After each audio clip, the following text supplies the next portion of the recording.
So we're back into the Temple Challenge Cup now, and an All-American contest which should be really engaging. On the Berkshire side, that's the left-hand side, nearest all the tents there as you look at it, the University of California, USA, in blue and gold. And they are up against opponents here from Santa Clara, the Santa Clara Broncos, as they like to call themselves, who row again from right to left in the first instance, as has so often been the case off the Bucks side.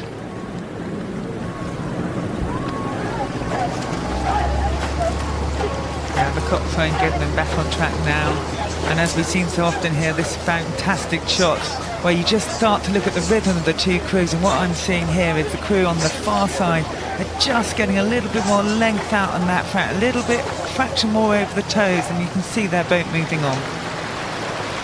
The University of California with the advantage there. They were beaten by Harvard in last year's semi-final, looking to make it into the semi-final again here today. The Cal crew, who beat United Hospitals London on Wednesday, Trinity College Dublin yesterday. 4 of the last 8 in this competition in the Temple Challenge Cup are Americans, and the winners here will be against University of Groningen or Oxford Brookes A, and at the moment that looks to be Cal. Yeah, look at this, that distance, that time over the toes that I was talking about is really making a difference to their ability to have cover and keep moving the boat. Scott Franston will be looking at this, and he'll be pretty pleased with his charges, and I'm sure actually Mike Tatey, he oversees the American programme and works with Scott, I know often will also be looking at this, because what a depth of talent there is in American rowing. Yeah, Brett Cataldo, the Cox, said after yesterday's win how pleased they were. Everything had gone really well, everything coming together as planned. We're looking for the win and we're feeling good. That is a depth of confidence and conviction which is very apparent in today's row as well. And it gets you excited, doesn't it? We know we've got either Oxford Brookes or Groningen who are going to be racing against them. We know there's been a huge amount of talk about Oxford Brookes. Hugely fast university crew. We just saw their B crew beaten by Yale earlier on, and we need to talk about them too, because this is shaping up to be a fantastic event. It's the Temple 8s, it's for college 8s, and quite often we'll see a second schoolboy 8 in this event, but this year on qualifications on the Friday, not a single schoolboy 8 got in, and you know, when you see the quality of the main draw, we understand why. Well, Santa Clara are labouring to stay with this University of California crew. Santa Clara from the middle of Silicon Valley, San Francisco Bay, who beat American opponents on the first day in Worcester Poly, and then again yesterday they took on the University of Virginia and beat them. So they've beaten 2 American crews, but this third one is proving a tougher nut to crack. The Santa Clara motto, stampede together. Well, it's going to have to be some super stampede now.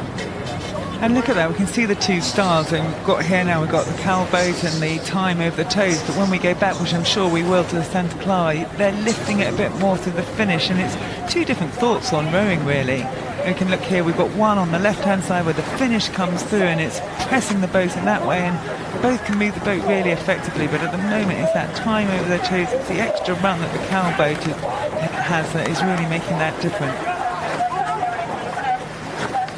University of California with Brett Cataldo coxing, as mentioned. In the bow seat, James Riley, 2 Hunter Hodges, 3 Jack Cleary, William Creedon, Joe Sterner, Hamish MacDonald, Sam Horsley, and the stroke is Mark Brinker. That's the back of James Riley, the 21-year-old in the bow seats, studying economics, his second time at Henley. Based in the Prince of Wales in 2014 for Sydney Rowing Club. So he's been all over the world with an oar in his hand. And this is one he'll want to remember.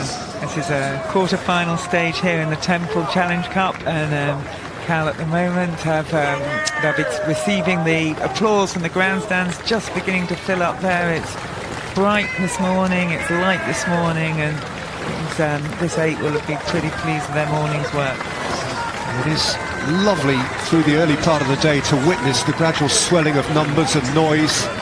To arrive at 6 o'clock as I did and feel isolated and just enjoy the serenity is one thing, but to lap up the racing and to hear the cheers and the applause as a genuinely class crew crosses the line is another altogether, and the University of California can absorb that with great satisfaction at the expense of Santa Clara, whose very laudable campaign itself comes to a conclusion here in the Temple Challenge Cup.